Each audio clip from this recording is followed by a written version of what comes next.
sí que me tienen que poder estar viendo y escuchando, ¿es así?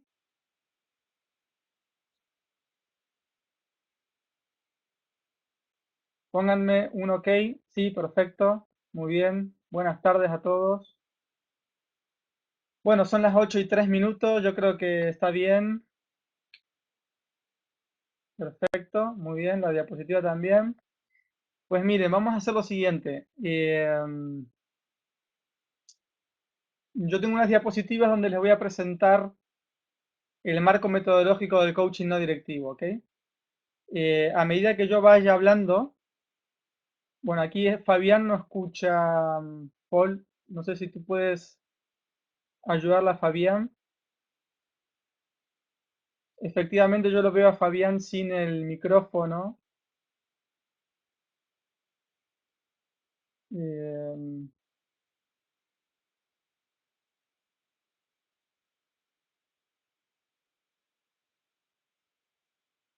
vale, pero no. Quizás Fabián tiene entrecorta. Bueno, vamos a intentar a ver si tengo algo. Eso va a ser una pena.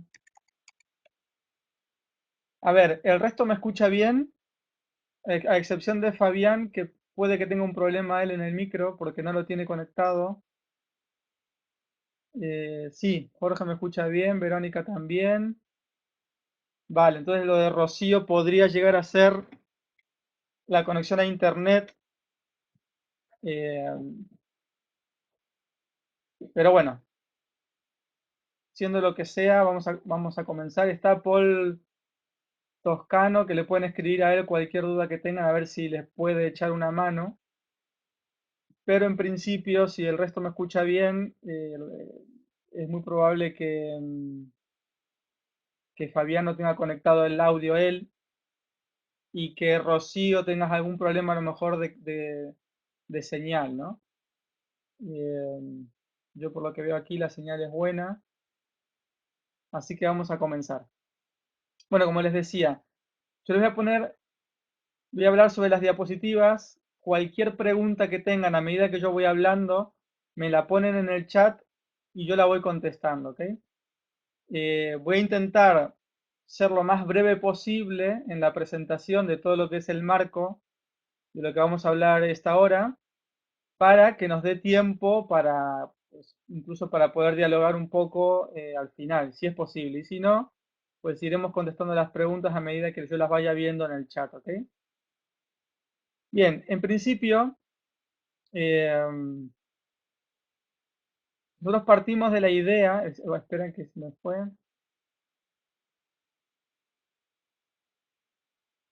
Nosotros partimos de la idea, vamos a partir de la idea de qué es el coaching no directivo, ¿ok? Vamos a ver, en primer lugar, para mí hablar de coaching no directivo es redundante, ¿ok? Es decir, en realidad la disciplina del coaching nace como una disciplina basada en un método no directivo. Y de esto estamos de acuerdo prácticamente todos los coaches en el mundo, es decir, no hay coach que no acepte, por lo menos en términos teóricos, que la esencia o el método del coaching está basado o centrado en la no directividad. Esto es un método que permite desarrollar el potencial de la gente sin necesidad de estar transfiriendo experiencia o conocimiento. Ahora bien, en la práctica vamos a ver que hay diferencias y hay diferentes escuelas o formas de entender o de hacer el coaching, y es un poco, para mí, la principal discusión o la más grande que deberíamos de tener en esta disciplina es eh, el debate sobre la metodología que utilizamos en coaching para que sea realmente coherente y eficiente, ¿no? Bueno, aquí tiene una cita de Quick, Jim Quick, que dice que un huevo, si se rompe desde fuera, se rompe la vida que hay dentro, es decir, el pollito, ¿no? Pero si el pollito consigue romper el cascarón desde dentro, la vida comienza. y es una muy buena metáfora para que ustedes tengan en mente a la hora de, bueno, de entender qué es esto del coaching, ¿no? La metodología se basa en la idea principalmente de que el potencial que llevamos dentro solamente se puede desarrollar de manera coherente si nace desde dentro. Por lo que es lo mismo, no hay nada, entiéndanme bien, no hay nada que nadie pueda hacer desde fuera para desarrollar el potencial o para aumentar el desempeño de una persona. Esto tiene aplicaciones dentro de lo que son las teorías de motivación en empresa, pero que por el momento lo vamos a dejar aquí, ¿ok? Luego ya si tienen preguntas las vamos a ir viendo.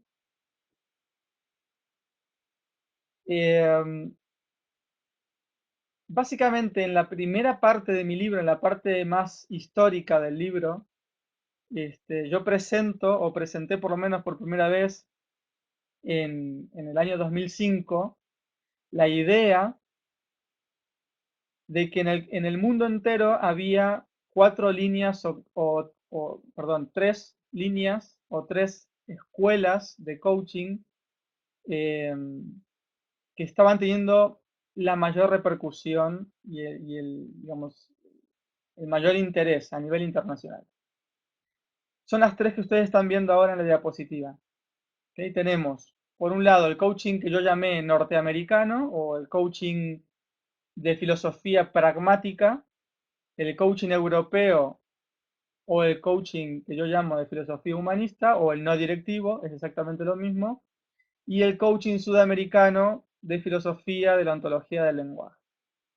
¿Por qué hice esta clasificación o esta distinción? Bueno, la hice porque en la investigación sobre qué es el coaching y cuál es la metodología y en qué consiste la disciplina, me encontré en esa época con que había, en el momento de dialogar y de conversar con diferentes coaches en distintas partes del mundo, yo soy argentino, nací en Argentina, pero resido en España y me formé en un coaching más europeo, no en el sudamericano, no en la ontología del lenguaje, pero en las conversaciones que yo empezaba a tener con argentinos o con americanos, me daba cuenta que el prisma, la manera de entender el coaching era completamente distinta a lo que yo había aprendido, a lo que yo estaba eh, aprendiendo en esa época, ¿no? Entonces me puse a investigar. Y de esa investigación surgió el hecho histórico de que en diferentes partes del mundo, es decir, en Europa por un lado, en Norteamérica, en Sudamérica, surgían a la vez, prácticamente en el mismo tiempo, en las mismas fechas, diferentes exponentes que hoy se conocen como padres del coaching y que eran radicalmente distintos en su filosofía. ¿Ok?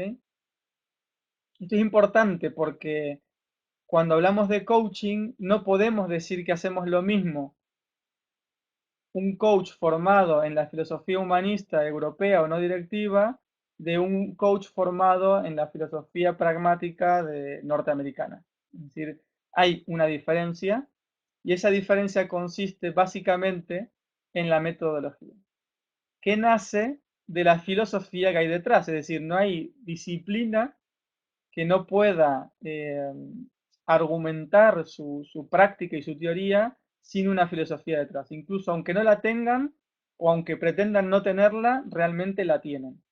Y en este caso estaba muy claro.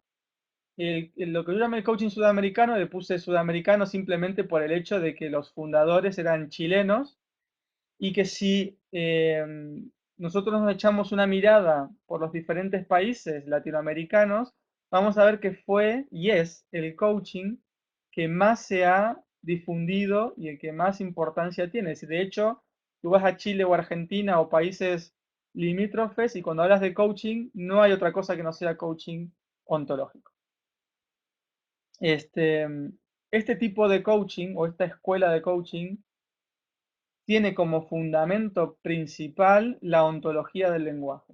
Es decir, Fernando Flores hablaba del diseño ontológico, Rafael Echeverría desarrolló la ontología del lenguaje Luego Julio Laya y otros ya empezaron, incluso Rafael Echeverría mismo, empezaron a aplicar esto, empezaron a llamar coaching ontológico. Pero hay entonces una filosofía que viene de la filosofía del lenguaje que sustenta la práctica del coaching ontológico. Si nos vamos a Norteamérica, bueno, por eso ahí les puse Fernando Flores, la tienen en pequeño, aquí, ¿ok?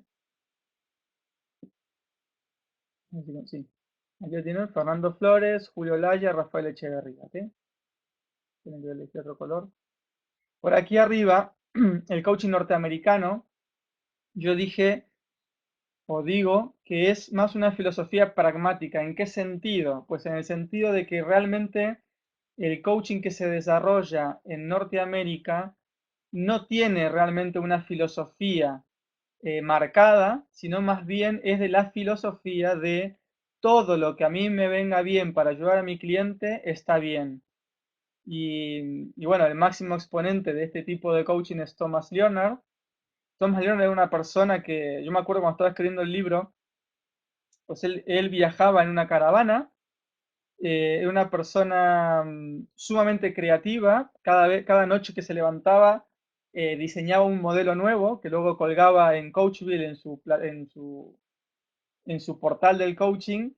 Y bueno, ese portal era y sigue siendo a día de hoy, aunque él ya murió precisamente en el año 2005 de un sorpresivo ataque de corazón, pero uno puede ver pues cantidad de modelos y de cosas, pero no hay una filosofía, no hay un núcleo que determine el método que ellos utilizan.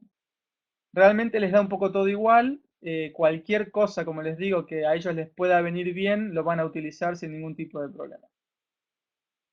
Eh, y luego tenemos lo que está en rojo, el coaching europeo humanista, que básicamente, ahora les voy a contar un poco la historia rápida de dónde viene y por qué, eh, que los máximos exponentes son Tim Galway, John Whitmore y Graham Alexander. Es verdad que Tim Galway se podría considerar el padre de esta forma de entender el coaching no directivo, es americano, ¿no? Sin embargo, por un lado, Tim Galway estuvo influenciado por o sea, por la filosofía y la psicología humanista desarrollada por gente que emigró de Europa a Estados Unidos, un país libre donde podían desarrollar sus ideas. Y además de eso, además de ese hecho puramente europeo, fue John Whitmore, Graham Alexander, ingleses, que cogieron las ideas del juego interior, se las llevaron a Inglaterra y desarrollaron el juego interior en Inglaterra, que luego denominaron coaching, y por eso, de alguna manera, el coaching no directivo, eh, yo le he puesto bueno, esta etiqueta de coaching europeo o de filosofía humanista, ¿no? La verdad es que las tres escuelas o estilos de coaching tienen representación mundial. Los tres están en todos los países del mundo y tienen algún exponente en prácticamente todos los países, ¿no? Sobre todo en estos continentes que estamos hablando. Eh, pero solamente por una cuestión analítica les hemos puesto las etiquetas de norteamericanos, sudamericanos y europeos. Muy bien. Eh, un dato curioso, por ejemplo, Thomas Leonard fundó tanto la ICF como la IAC, ¿ok? Las dos más grandes asociaciones, o dos de las más grandes asociaciones del mundo, fueron formadas por la misma persona. Sin embargo, la forma de enfocar el coaching en una y en otra no son exactamente iguales y de hecho hay algunas incompatibilidades entre una y otra. Y sigue habiendo problemas metodológicos dentro de las asociaciones, sean unas o las otras, por esta manera de cómo vamos a entender qué es el coaching, ¿no? Eh, para que les haga un resumen histórico, para que vean por qué entendemos que la esencia del coaching es la no directividad. Ustedes van a ver aquí, como les pongo, la metodología es una evolución espontánea del coaching no directivo, o lo que es lo mismo, espontáneamente, es decir, no determinado por ninguna persona en particular, ha ido evolucionando una forma de ayuda no directiva. Comenzamos con Sócrates. Prácticamente todo el mundo está de acuerdo en que Sócrates es el hito histórico o el referente histórico más antiguo de lo que podríamos denominar la metodología propia del coaching, el arte de la mayéutica, en el que él reconocía, al menos teóricamente, que no enseñaba, no transfería conocimiento y experiencia a sus discípulos, sino que estos aprendían solos a través de las preguntas que él les iba haciendo. Es decir, que aquí de alguna manera tenemos el primer referente histórico de lo que es la metodología que hoy reconocemos como coaching no directivo. ¿Okay? Ahora bien, desde que Sócrates planteó este método o esta metodología, eh, hubo una evolución, es decir, no nos quedamos ahí. Platón, ustedes saben que nosotros todo lo que sabemos de Sócrates lo sabemos gracias a Platón, porque Sócrates no escribió nada.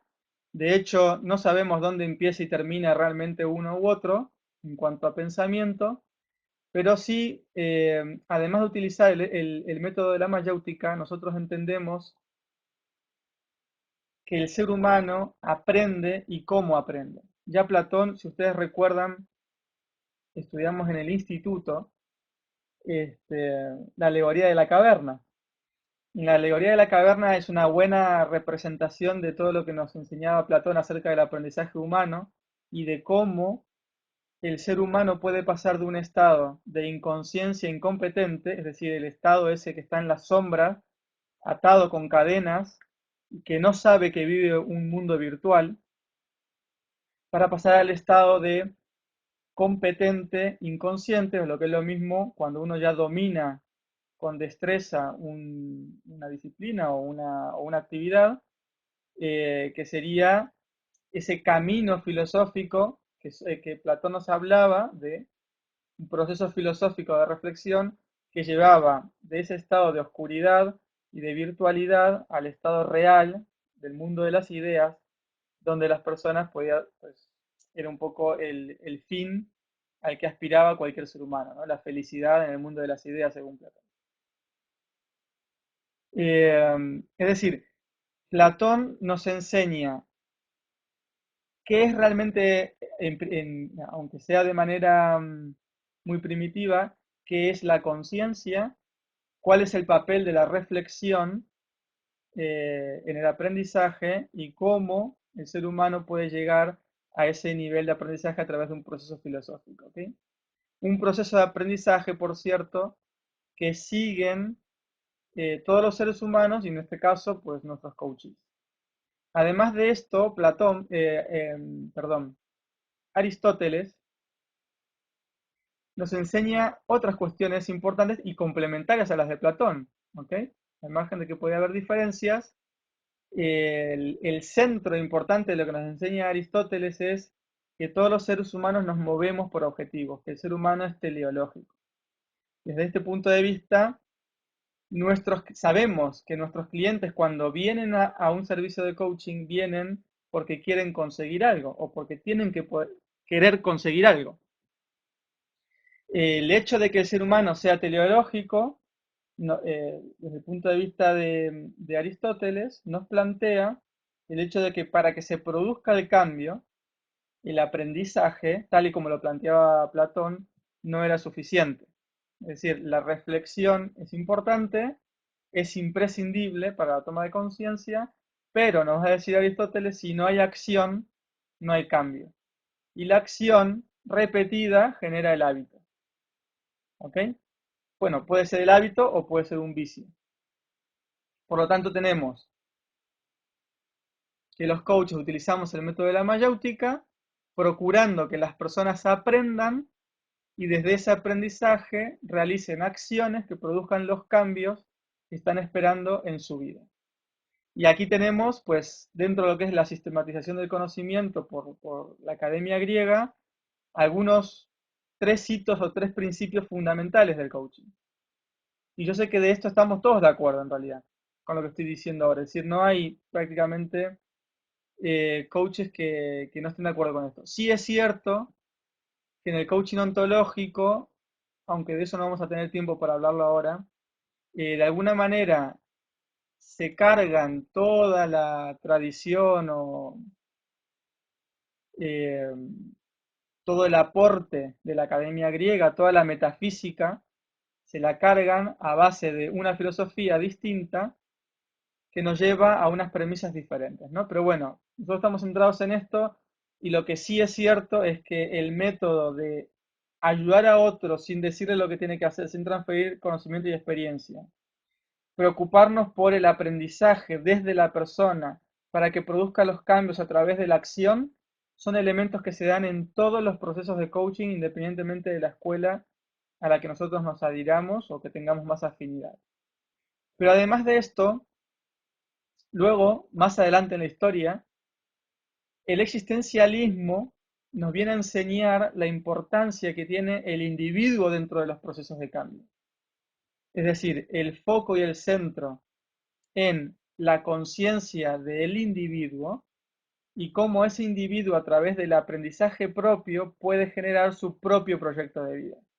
Esto es un poco lo que nos viene a enseñar el existencialismo.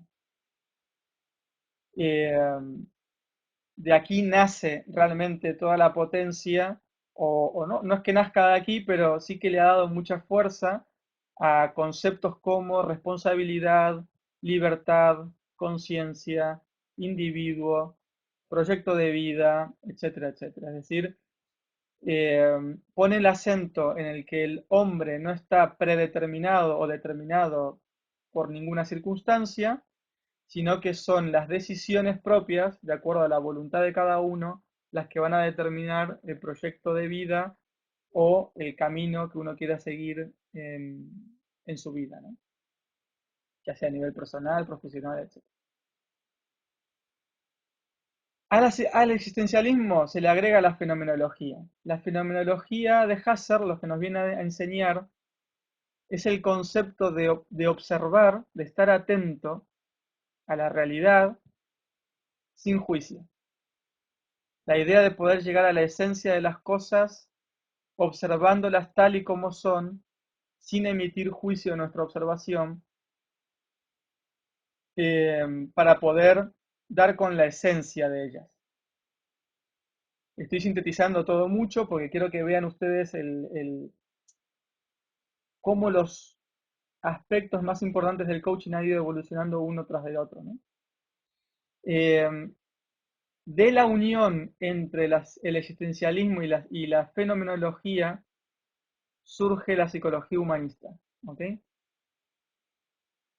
Y la psicología, dentro de la psicología humanista, uno de los, para mí, más importantes exponentes dentro de ella y que tienen que ver con el coaching, fue Carl Rogers, que desarrolló la terapia no directiva. ¿Okay? Carl Rogers, como muchos otros psicólogos clínicos propios de la academia o que venían de psicoanálisis, llegó a un punto en el que se dieron cuenta que la propuesta de Freud y de todos sus derivados no llevaba a otro sitio más que al mismo sitio y que solo estaba atendiendo una parte de la conciencia o una parte del desarrollo humano y que había otros aspectos ignorados hasta ese momento y que eran igualmente importantes. Él se empezó a centrar en esos aspectos y poco a poco fue desarrollando su forma de hacer terapia hasta que llegó a la idea de la terapia no directiva o la terapia centrada en la persona. Eh, evidentemente influenciado por, por el existencialismo, por la fenomenología de Husserl y por todos estos aspectos que hemos comentado, ¿no? Es verdad que él hacía terapia, pero una terapia en la que él permitía que sus pacientes, en este caso, se expresaran, se desarrollaran por sí solos a través del espejo, a través de una devolución de la propia mirada del cliente, bueno, en este caso del paciente. Y entonces fue Carl Roger, el que influenció en Tim Galway, y ahora sí que ya llegamos a los años, a finales de los años 70, influenció en Tim Galway cuando éste desarrolló el juego interior. ¿Ok? Eh, el juego interior, de alguna manera, qué es lo que nos viene a decir Tim Galway? Básicamente, bueno, él lo aplicó en el deporte, es decir, lo interesante de la propuesta de Tim Galway es que él pudo demostrar de manera muy práctica y didáctica cómo los procesos internos determinan el desempeño externo. Fíjense que es clave, para mí Tim Galway es clave en todo esto porque consigue mostrar de una manera muy simple todos los principios que hemos comentado ahora muy sintéticamente de la historia, de por qué el proceso no directivo es la esencia del coaching, ¿no? Es decir, hay un juego interior que dependiendo de cómo lo juegues va a determinar el juego exterior en el campo de juego, es decir, en la pista de tenis o en el campo de golf o en el lugar de trabajo. Eh, por lo tanto, se ocupó de ese juego interior que todos los jugadores tienen y disminuyendo las interferencias que se producían en él, automáticamente aumentaba el desempeño en el juego, en el trabajo o donde fuera. Es decir, consiguió relacionar de manera muy práctica, muy simple, muy sencilla de entender el concepto de la reflexión y de la acción in situ en una misma dinámica de actuación, como puede ser el deporte. Y esto para mí es importante porque hasta ese entonces todo lo que se había hecho, incluida la terapia no directiva, era difícilmente contrastable, es decir, era muy discutible en muchos conceptos que se venían hablando, ¿no? Pero a partir del juego interior, que no deja de ser una técnica para disminuir interferencias psicológicas que te permiten poder jugar un mejor juego, se consigue dar y poder ver claramente eh, la relación directa que hay entre la conciencia y el desempeño de los resultados.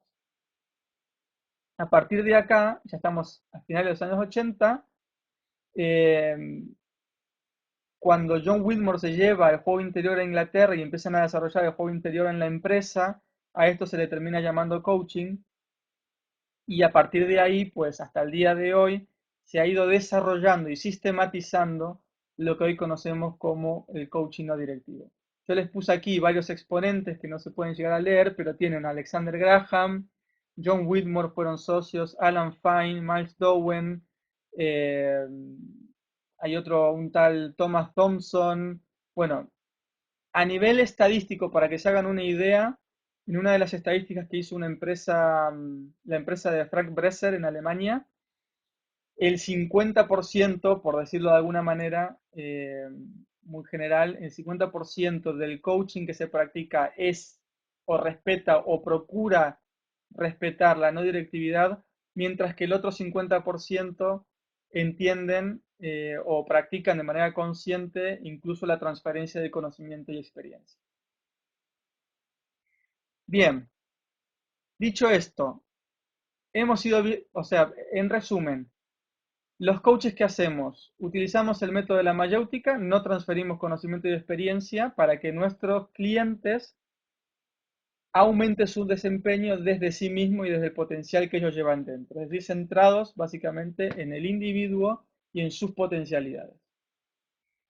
Permitimos con esto que las personas aprendan para que pasen de un estado de inconsciencia incompetente a un estado de hábito de competente inconsciente. Lo hacemos teniendo en cuenta que todos los seres humanos tenemos objetivos y que esos objetivos se consiguen a través de la acción, que es la que realmente produce el cambio. Y lo hacemos centrándonos en ellos como individuos para que construyan su propio proyecto de vida y lo hacemos de una manera fenomenológica, es decir, sin emitir juicio sobre lo que ocurre a esa persona ni sus circunstancias. Y devolviéndole esa misma mirada, eso mismo que él está viviendo, o experimentando o aprendiendo, lo devolvemos de manera no directiva, reflejándole y permitiendo que él tenga un proceso de autoaprendizaje en el que va consiguiendo paso a paso a través de la prueba y el error sus objetivos. Esto que acabo de resumir es realmente una síntesis de todo lo que nos ha enseñado la historia de la esencia no directiva del coaching. Pero esto no queda aquí. Es decir, la historia es una parte, es importante para que nosotros veamos de dónde viene, para que entendamos que el coaching no nace de una persona, no fue un norteamericano que tuvo una brillante idea, ni un sudamericano tampoco, sino que hay un proceso evolutivo que, nos va a que siempre estuvo presente a lo largo de la historia y que, por razones que ahora no vamos a entrar en detalle, siempre también fue despreciado e ignorado. Hoy hemos llegado a una sistematización del proceso de ayuda no directivo bajo el título de coaching, que yo creo que tiene mucho poder y que tenemos que procurar que permanezca, ¿sí? Si el día de mañana el coaching, por lo que fuere, vuelve a ser despreciado como fue despreciado Sócrates o como fue despreciado la psicología humanista o como fue despreciado incluso el juego interior en su día, pues habrá que cambiarle el nombre, pero lo que sí es cierto es que la esencia de todo lo que vengo explicando no ha muerto, sino más bien que ha ido creciendo, se ha ido desarrollando cada vez más. Como les digo, hoy ya podemos sistematizar mucho del conocimiento que nos trajeron todas estas personas en el pasado y podemos desarrollar un marco teórico de coaching. Este marco lo tienen aquí en la pantalla. Denme un ok si me están siguiendo, por estar seguro de que no estoy solo en la conversación.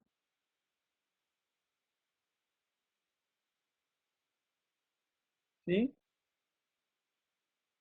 ¿Me escuchan, no? Vale, perfecto. Gracias. Bien, entonces el marco metodológico tiene que tener coherencia en sí mismo y a la vez respetar la esencia de la no directividad.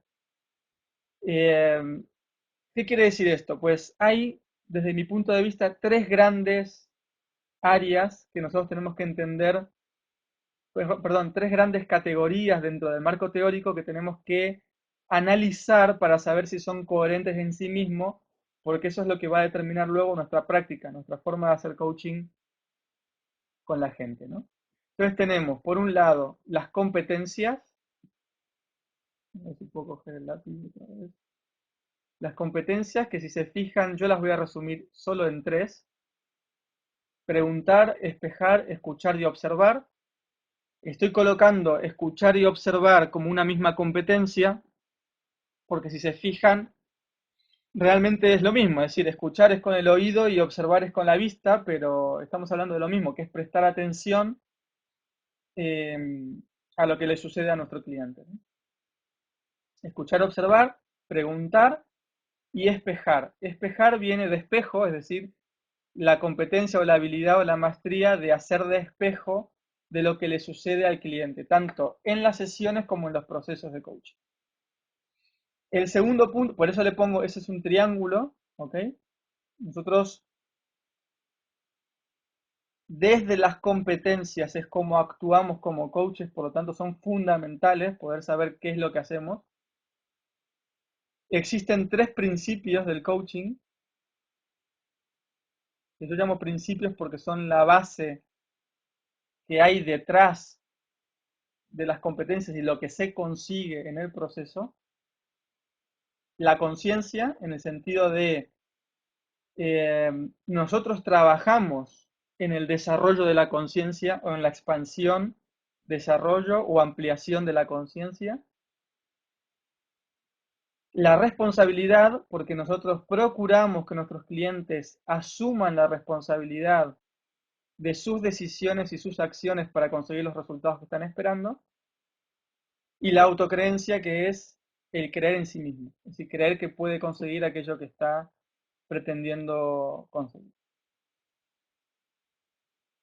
Las competencias consiguen aumentar el nivel de conciencia, activar la responsabilidad y consiguen que las personas crean en sí mismas. ¿Ok? Ese es el círculo que tienen detrás.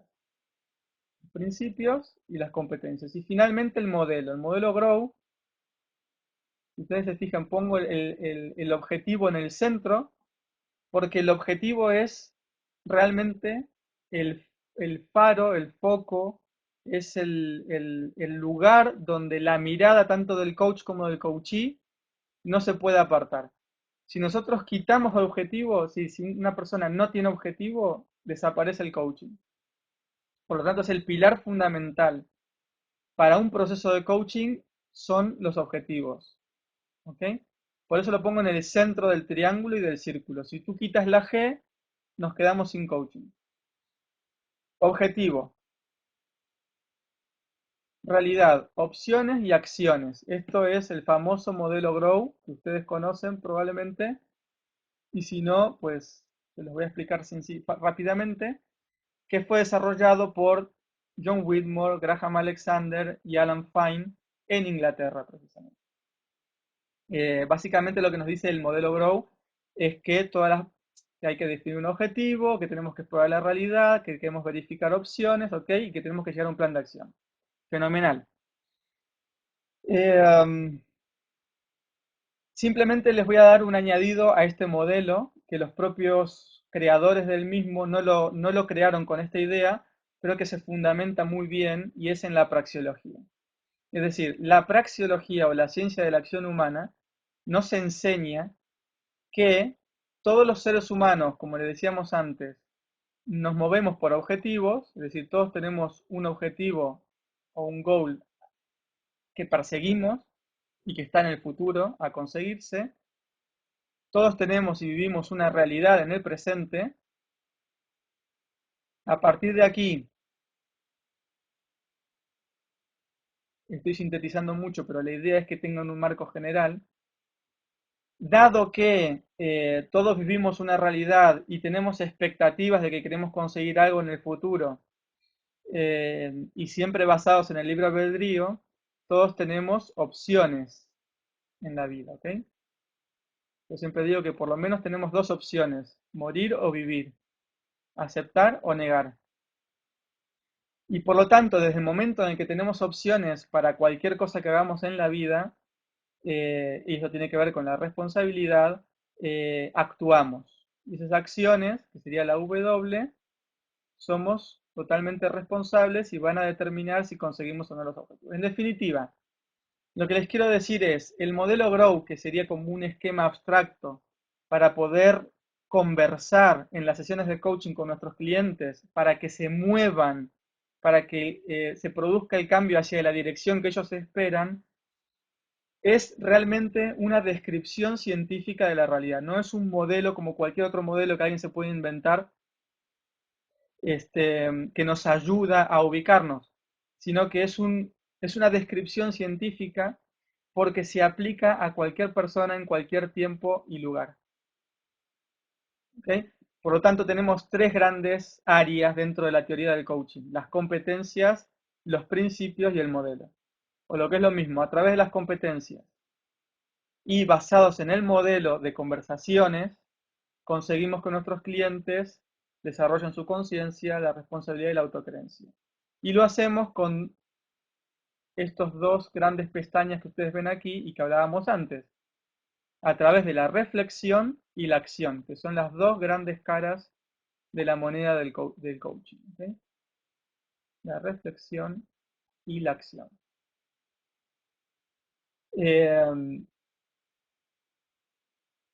En este gráfico ustedes pueden ver que las tres categorías que marca que presentan el marco teórico del coaching, eh, están entrelazadas, es decir, una cosa no puede conseguir sin la otra, no hay acción, es decir, no hay conciencia sin responsabilidad, no hay responsabilidad sin autocreencia, no hay conciencia sin objetivo, no podemos ser no directivos si no sabemos espejar, o no podemos trabajar con la conciencia del cliente de manera creativa si no sabemos espejar, etcétera, etcétera. Es decir, todo está entrelazado y todo esto es lo que marca, o lo que enmarca, valga la redundancia, el marco teórico del coaching. ¿Okay?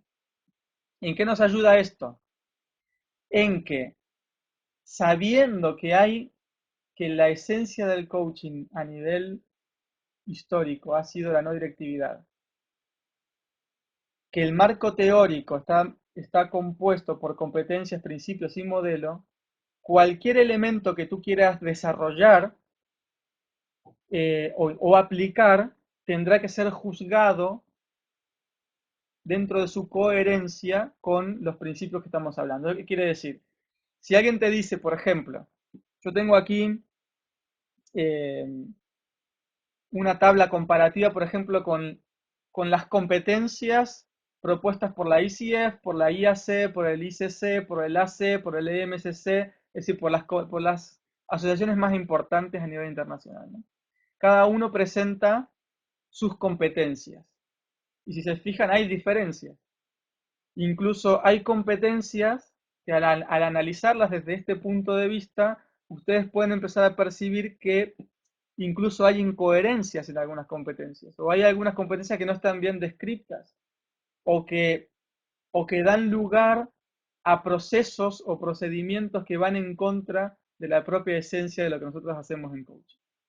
Y esta es un poco la idea de por qué desarrollar un marco teórico sólido, coherente, para la disciplina del coaching, para poder saber qué es lo que estamos haciendo, por qué lo hacemos y de qué manera. Aquí Laura me pregunta, ¿qué se puede hacer con un cliente que tiene un objetivo definido, pero perdió la motivación? Bueno, en realidad, todo lo que te puedo decir, Laura, ahora, no sé si te va a ayudar mucho, pero eh, todo lo que tiene que hacer un coach, es decir, todo lo que tiene que saber hacer un coach para ser un buen coach, es saber espejar, es decir, saber devolver lo que le está ocurriendo a un cliente. Es decir, tenemos que olvidarnos de la idea de, o por lo menos yo no creo en la idea de que el coach es una persona que al ser una persona externa al cliente y al objetivo del cliente tiene la capacidad de poder ver más cosas que las que ve el cliente. Y por lo tanto, desde esa mirada distinta, el coach puede conseguir encaminar al cliente hacia el objetivo que él está buscando, ¿no? Que sería un poco la respuesta que te podría dar, Laura, a algún coach. Es decir, una persona que perdió motivación hacia un objetivo que quiere conseguir y con un coach que tiene una mirada mucho más amplia que la que tiene él mismo, podría reconducirlo en base a ese conocimiento que tiene el coach y no el cliente, hacia el objetivo que está buscando, ¿no? Sin embargo, para mí eso sería un error. Es decir, y de hecho, por verlo de esa manera, se han cometido grandes faltas en en el mundo del coaching, ¿no? Sobre todo en el americano y en el sudamericano, básicamente. Es decir, la mayor cantidad de mala praxis, por decirlo de alguna manera, en coaching, ha sucedido en Norteamérica y en Sudamérica. O de la mano de coaches americanos, es decir, de la escuela americana, o de coaches ontológicos, que bueno, sería discutible, habría que ver hasta en qué grado, pero derivados de esa filosofía. Bueno, a lo que iba, tu pregunta, Laura. Mira, te la voy a contestar de esta manera. Primero, lo que tiene que hacer un coach es devolver la falta de motivación al cliente.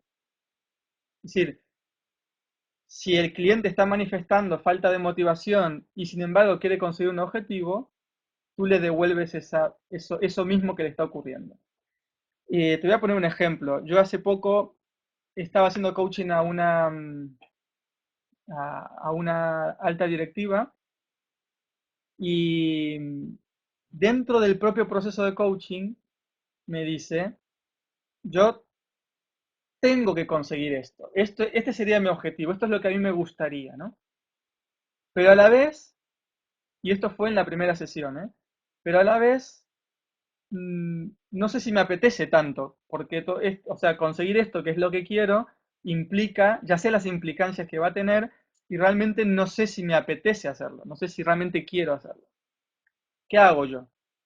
Pues simplemente le digo, vale, pues tú quieres conseguir esto y realmente no te apetece o sientes que no te apetece. Si te das cuenta, solamente, Laura, el hecho de que haya un objetivo, hay una motivación detrás, si no, no habría objetivo. Salvo que sea impuesto, en ese caso ya sería distinto. Es decir, si hay un objetivo impuesto, es normal que no haya motivación. Y eso ya incluso hasta te diría que podría ser irresoluble. Pero si el objetivo lo puso el cliente, que un cliente te diga, y ya esto es analizándolo desde un punto de vista de la praxeología, ¿ok? Que el hecho de que haya un objetivo es porque hay motivación, si no, no habría objetivo. Entonces, ¿qué haces tú como coach? Trabajas esa motivación, es decir, ¿para qué te planteas este objetivo? Eh, es decir, ir a las fuentes de para qué, o de cuáles son las razones por las cuales ese objetivo a esa persona le está interesando, al margen de la falta de motivación, de ganas o de energía que pueda tener en un determinado momento. ¿Por qué? Porque en las razones que él pueda autofundamentarse a sí mismo van a ser la verdadera motivación. Eh, entonces, lo que hace un coach, lo que sí hace un coach es, dependiendo de dónde ponga el foco el cliente respecto del objetivo que quiere conseguir, evidentemente el coach le tiene que seguir. Si un cliente está manifestando falta de motivación, el coach tiene que explorar eso, qué es lo que está pasando ahí, ¿no? Bien, a ver, esperen, aquí. Con la esencia de la no directividad y el marco teórico que hablamos de competencias, principios y modelo, entonces estamos en condiciones de poder aplicar el coaching a los diferentes, digamos, escenarios posibles. ¿Cuáles son estos escenarios? Estos que ven aquí. El coaching personal o el coaching individual, bueno, en este caso personal, eh, el coaching ejecutivo, el coaching de equipo o de grupos y el coaching de empresa.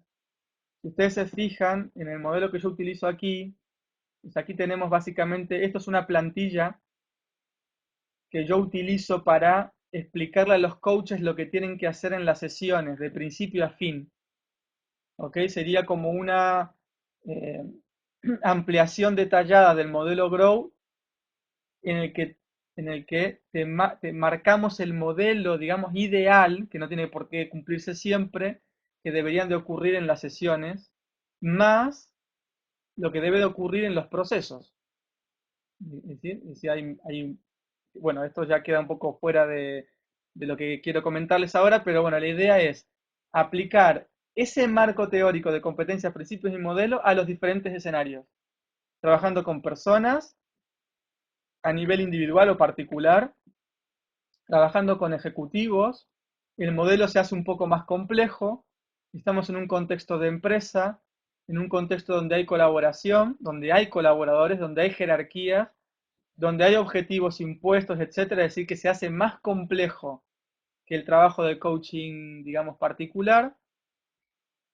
Luego pasamos al coaching de equipo y de grupos, donde incluso se hace más complejo todavía porque hay interacción, hay objetivos comunes, tiene que haber alineación y coordinación, y por lo tanto el modelo que presentamos siempre de manera no directiva se hace más complejo para poder trabajar. Y finalmente, con una organización, cuando ya estás trabajando, no con un equipo cerrado, no con un grupo de personas, de 6 7 10 o 20 personas, sino con una organización en su conjunto, ¿no?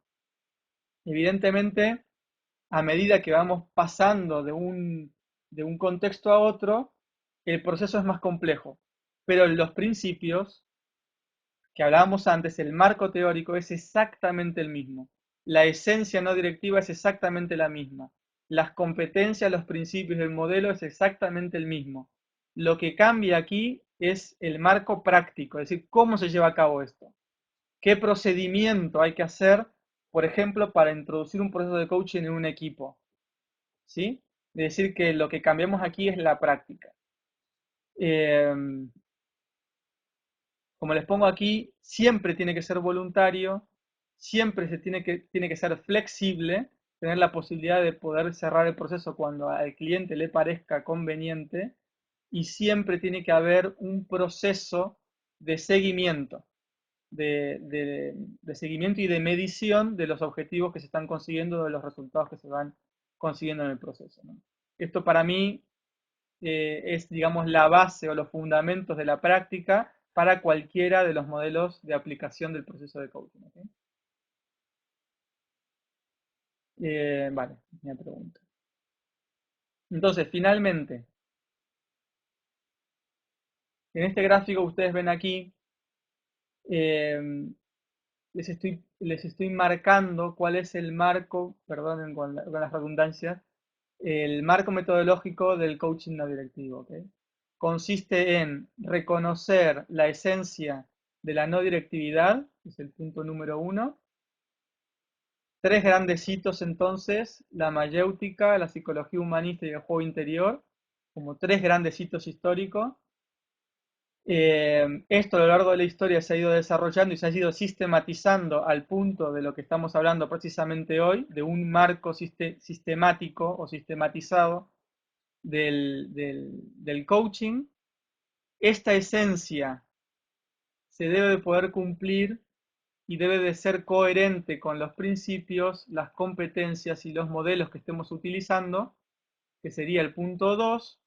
Y a su vez, esta teoría o este marco teórico se tiene que poder aplicar de manera eficiente con individuos, grupos u organizaciones e incluso de manera ética. Porque un punto que no he comentado, pero que sí es importante que entiendan, es que este marco metodológico que les estoy mostrando ahora con esta síntesis final, te ayuda a entender si tu disciplina o del coaching que tú practicas es realmente coherente, eficiente y ético. ¿Ok? Coherente si respeta la esencia de la no directividad. Eficiente porque realmente respetando esa esencia vas a conseguir elevar el nivel de conciencia, es decir, la capacidad creativa que los seres humanos tienen para resolver los problemas o conseguir los objetivos. Ahí está la eficiencia del coaching. Y ético, porque el proceso de coaching no directivo es inocuo, como pongo aquí. A diferencia de otros procesos o de otros tipos de coaching que procuran hacer lo mismo, pero que no tienen la base en la esencia de la no directividad, eh, se producen varios efectos también a analizar. Obviamente lo dejamos para otro momento, pero que se los comunico, ¿no? Es decir, yo puedo analizar la incoherencia que se producen en ciertos procesos de coaching, puedes analizar por qué a través de esa incoherencia termina siendo ineficiente, es decir, terminas yendo en contra del propio proceso eh, creativo a la hora de ayudar a tu cliente y además hasta puedes llegar a hacerle daño a tu cliente, ¿ok? Entonces comportarte de una manera incluso inmoral o antiética porque terminas haciendo más daño que beneficio a los clientes que te están pagando para ello, ¿no? Entonces, desde mi punto de vista, estamos frente a una disciplina nueva, eh, a pesar de toda la historia que les conté, en el momento histórico actual, el coaching es una disciplina nueva, yo sigo diciendo, sigue siendo adolescente, no ha madurado lo suficiente como para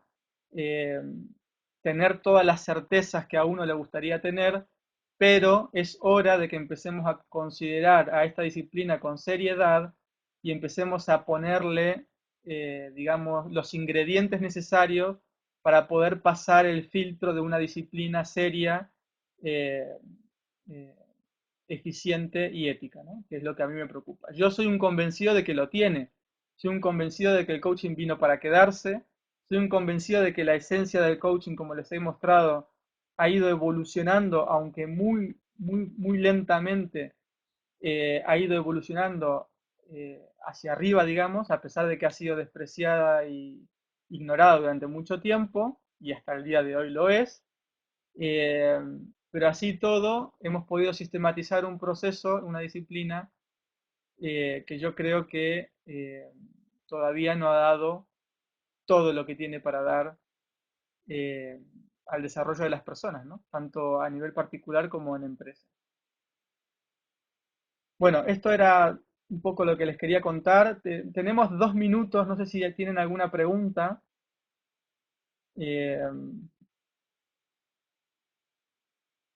este material se los vamos a entregar, si se les va a enviar el material. Hay por ahí una plantilla también que no usamos esta vez, pero bueno, que la tienen y además lo tengo desarrollado también escrito que lo pueden leer.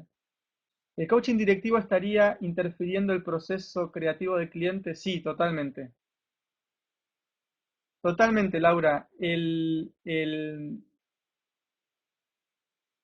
Mira, el coaching es un proceso. Vamos a poner aquí, esto es un recipiente, ¿no? Y suponte que las tres caras del recipiente pues son los principios o las competencias, da igual.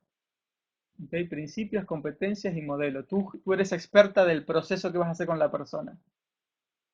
Todo lo que vuelca el cliente dentro del proceso tiene que ser suyo. ¿Ok? Es su conocimiento y es su experiencia. Y con su conocimiento y con su experiencia, ese proceso se va llenando. Si tú vuelcas tu punto de vista, es decir, o compartes experiencia o conocimiento con el cliente, lo que estás haciendo básicamente con esta metáfora del recipiente vacío es ocupar un lugar en su mente que él ya no puede ocupar con la suya. Pero además se produce un efecto eh, que yo sé que si ustedes practican coaching o intentan hacerlo, lo van a ver claramente. Y es cuando tú a un cliente le das una sugerencia, una idea, aunque sea sutil, el cliente te considera a ti, por un problema de transferencia y contratransferencia, te va a considerar siempre a ti superior a él, por el hecho de que él va a consultarte a ti, ¿no? Entonces, está bien, tú puedes poner todas las precauciones del mundo, decir, bueno, yo te sugiero que hagas esto, pero es una sugerencia. Tú luego decides.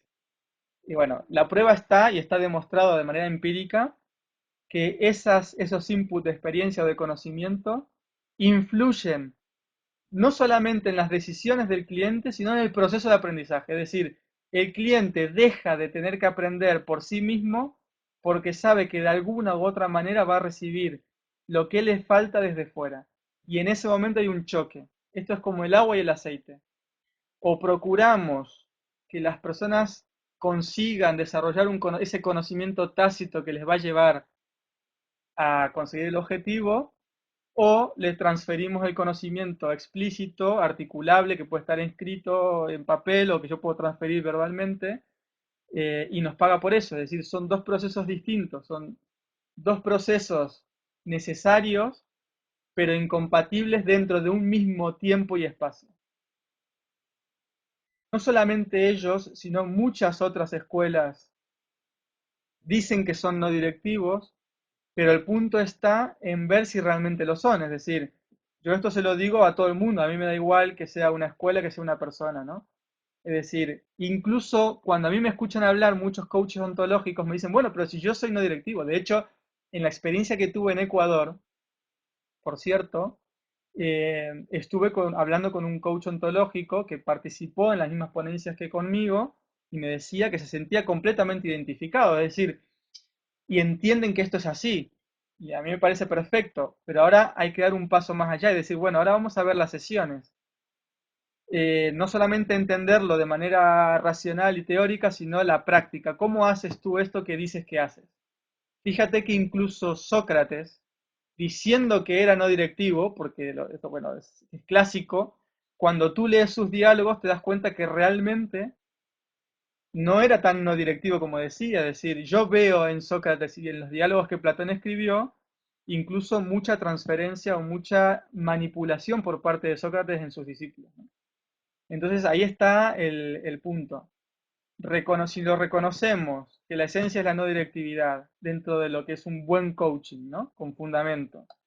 Reconocemos que hay un marco teórico que te dice qué sería lo correcto hacer. Luego hay que ver cómo se hace y cómo se verifica que eso se esté cumpliendo, ¿no? Esto se hace a través de supervisiones y mentoring dentro de este mismo marco que hemos hablado. Vale, aquí se nos pueden escribir, nos dice Paul, les podemos escribir a ese email que les dejó ahí para recibir la presentación y Paul se las va a enviar sin ningún tipo de problema. Yo les pongo al final de la presentación una nota de copyleft, es decir, ustedes pueden utilizar el material siempre y cuando no lo usen a nivel comercial y me citen como autor de todo el material que se les va a enviar, ¿ok? Pero no hay ningún problema en que lo usen siempre y cuando cumplan con esto que acabamos que les estoy pidiendo, ¿ok? Aquí Laura nos dice, me deja muy satisfecha tu respuesta porque muchas veces paternalizamos la relación con el cliente y estamos cerrando porque al final, al dirigirlo, al final el cliente queda insatisfecho. Sí, además puedes producir o sea, los efectos que se pueden producir con eso son muchos, ¿no? Es decir, además del paternalismo, puedes generar dependencia, puedes hacer daño, es decir, puedes incentivar a que el cliente haga cosas que realmente no son lo mejor para él, estás estropeando el aprendizaje, bueno, se producen muchos efectos, ¿no? Piensen que yo simplemente les he dado una pincelada de principios, de afirmaciones, pero que todas estas cosas, pues hay que ir comprobándolas con la experiencia, ¿no? Y con las discusiones también. Sí, lo conozco, también habla muy parecido a lo que tú comentas, habla de Carl Roger, vale, sí, genial, Arturo. Eh, bueno, simplemente para terminar ya, porque veo que no hay más preguntas, decirles que en mi experiencia llevo más de 12 años en el mundo del coaching, comencé bastante joven y cuando explico la esencia de lo que es el coaching, prácticamente todos están de acuerdo. Es decir, no he tenido, salvo algunos coaches que dicen abiertamente que no, que hay que transferir, que es necesario y que está, bueno, salvo esos coaches que son pocos los que yo me he encontrado, la mayoría entienden que la base fundamental del coaching está en la no directividad. Que esto es una cuestión de grados que nosotros tenemos que tratar de tender al máximo posible. Eh, y mi invitación es, o sea, habiendo dicho esto, eh, que hay mucho terreno, mucho trabajo por hacer para clarificar esto, tanto en términos teóricos como prácticos, y poder darle un empujón de sistematización y de seriedad a esta disciplina que para mí es apasionante y que lógicamente, como la mayoría de ustedes, seguramente no quiero que vuelva a ser despreciada ni ignorada como ha ocurrido en el pasado. Bueno, Jorge, nos vemos en Puebla. Ah, vale. Entonces tú eres de México y nos vamos a ver en Monterrey, ¿no?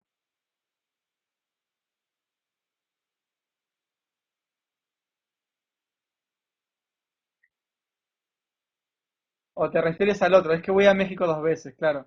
Es que, claro, claro, en Puebla, vale, vale. Bueno, pues nada, Jorge, nos veremos allí. Recuérdame que eres tú. Este,